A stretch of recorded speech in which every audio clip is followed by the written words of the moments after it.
Episode 55। Nandini डूबी बर्फ के दरिया में। शिवांग ने अपना रूम पासवर्ड से लॉक कर दिया और नंदिनी की तरफ गया और एक ही झटके में नंदिनी का पेटीकोट खींच के निकाल दिया। शिवांग के ऐसा करते ही नंदिनी खुद में सिमट गई और उसके पहले कि शिवांग उसके गोरे बदन को देख भी पाता, नंदिनी ने शर्म से खुद को बेडशीट से कवर कर लिया। लेकिन शिवांग को तो जरा करना रहता है, वो तो करके ही रहता है। उसने अपनी शर्ट की बटन खोली और बेडशीट के अंदर घुस गया और नंदिनी को पीछे से पकड़कर अपनी बाहों में भर लिया। फिर उसके कंधे पर किस करते हुए बोला, नंदिनी आज मत रोको, आने दो ना हमें अपने करीब। इतना बोलकर वो नंदिनी के ब्रेस्ट की तरफ अपने हाथ बढ़ा दिया और वो नंदिनी के ब्रेस्ट पे हाथ फेरते हुए उसके ब्रेस्ट को अपने हाथ से माप रहा था, जिससे नंदिनी सिमट सी चली जा रही थी। तभी किसी ने जोर से कमरे का दरवाजा पीटा। शिवांग इरिटेट हो गया, लेकिन फिर से वो नंदिनी की तरफ देखने लगा और जैसे ही वो नंदिनी के करीब गया, जोर जोर से दरवाजे पीटने की आवाजें आने लगी। शिवांग उठा और सटली सी आकर दरवाजा खोल दिया। सामने मायरा खड़ी थी और उसके साथ ओम। शिवांग इरिटेट होकर बोला, यार मायरा, तुम हमेशा आकर मेरे मूवमेंट का कबाड़ा क्यों कर देती हो? मायरा कान पकड़कर बोली, सॉरी, लेकिन सुमी आंटी ने बोला कि तुम सबके जाने का टाइम हो गया है और ओम को भी तैयार करना था, क्योंकि ये भी नंदिनी के साथ जाने के लिए रो रहा है। तभी नंदिनी बिस्तर पे बैठकर बोली, मेरा ओम मेरे साथ जाएगा। ये सुनकर मायरा ने शिवांग के बगल से अंदर देखा तो नंदिनी ऊपर सिर्फ ब्रा में थी। नंदिनी ने जब मायरा को देखा तो जल्दी से खुद को कवर कर लिया और मायरा भी समझ गई कि शिवांग तब से क्या कर रहा था नंदिनी के साथ। वो अपने मन में बोली, ये एक मिनट के लिए भी नंदिनी से दूर नहीं रहता, रोज नंदिनी के ऊपर कूदा रहता है। सबको तो यही लग रहा था कि शिवांग डेली नंदिनी के साथ ये सब करता है, लेकिन वो तो शिवांग ही जानता था कि आज तक उसने अपनी बीवी को अच्छे से देखा भी नहीं था। मायरा को ऐसे देखकर शिवांग बोला, तुम जाओ, हम सब तैयार होकर आते हैं।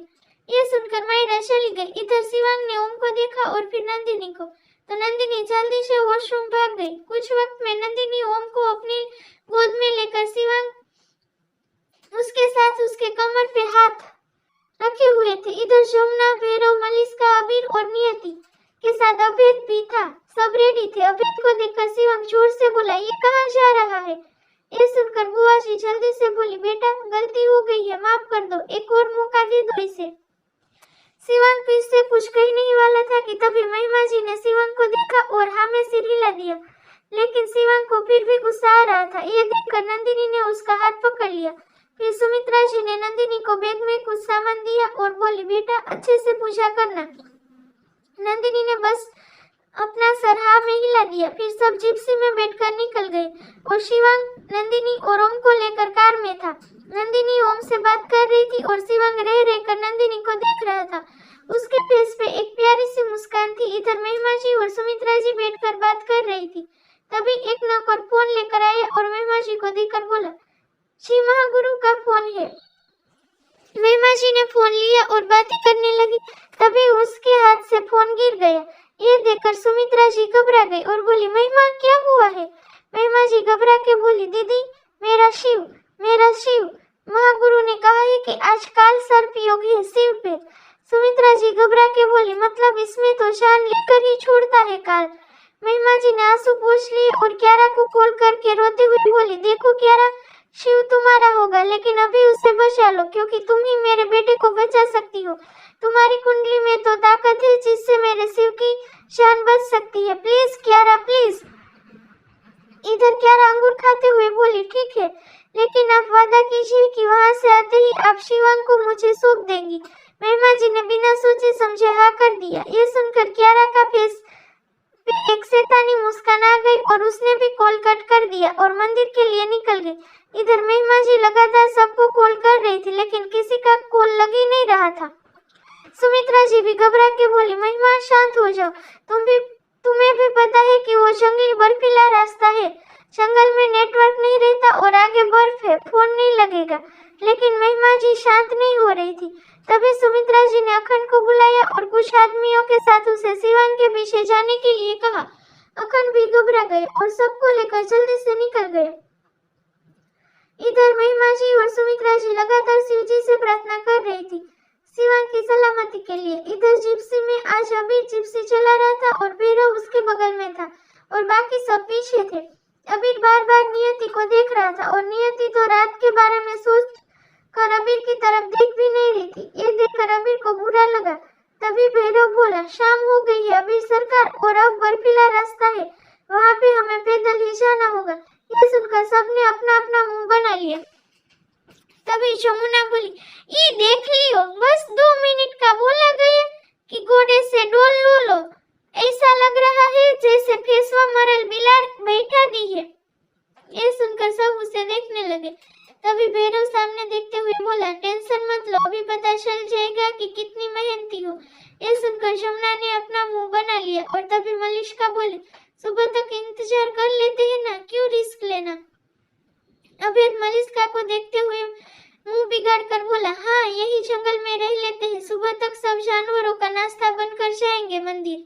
ये सुनकर मलिष्का अभेद को घूरने लगी। तभी अबीर बोला, मॉर्निंग में और रिस्क है क्योंकि मंदिर जाने का एक ही रास्ता है, वही एकलौता, और सुबह में बर्फ पिघल जाती है। और सबसे बड़ी बात, शुरू से ये प्रथा है कि अगर मंदिर के लिए निकल गए हैं तो कहीं रुक नहीं सकते। हाँ, अगर कोई बहुत बड़ी समस्या हो तो रुक सकते हैं, और वो भी तब जबकि हम बर्फ के रास्ते पार कर ले, क्योंकि उसके पहले तो कहीं पे भी रुकने की कोई जगह ही नहीं है।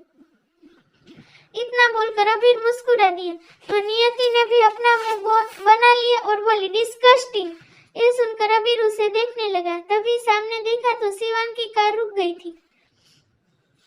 ये देखकर अबीर ने भी अपनी जिप्सी रोक दी और फिर सब उतरकर जंगल के बीच निकल गई।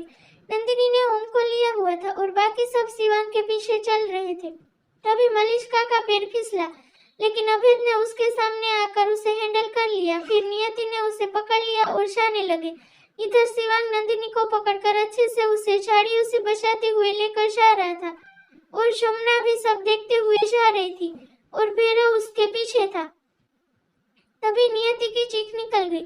सबने पलट कर देखा तो नियति के पैरों में कांटा लग गया था। ये देखकर अबीर जल्दी से आया और नियति का पैर अपने घुटने पे रख के उसका कांटा निकाला, जिससे नियति ने कसकर अबीर के कंधे को पकड़ लिया। फिर अबीर खड़ा हो गया, लेकिन नियति को बहुत समस्या हो रही थी चलने में। ये देखकर नंदिनी को रोना आ रहा था। अबीर चाहता तो नहीं था, लेकिन फिर भी आया और अपना मुंह फेर कर नियति को अपनी बाहों में उठा लिया। नियति उसे देखने लगी, लेकिन अबीर चले जा रहा था। अब सब ठीक था, लेकिन रात हो गई थी। सबने अपना अपना मशाल ले लिया जो कि भैरव ले आया था, और अब ओम को अभेद ने ले लिया था क्योंकि नंदिनी थक गई थी, लेकिन वो ओम को देखते हुए ही चल रही थी। अब सब बर्फ पे चल रहे थे। सब कुछ बहुत अच्छा लग रहा था। चारों तरफ बर्फ ही बर्फ थी। तभी शिवांग बोला, सब संभल के, क्योंकि कहीं कहीं बर्फ कमजोर है तो प्रॉब्लम हो जाएगी। ये सुनकर सबने हाँ में अपना सिर हिला दिया।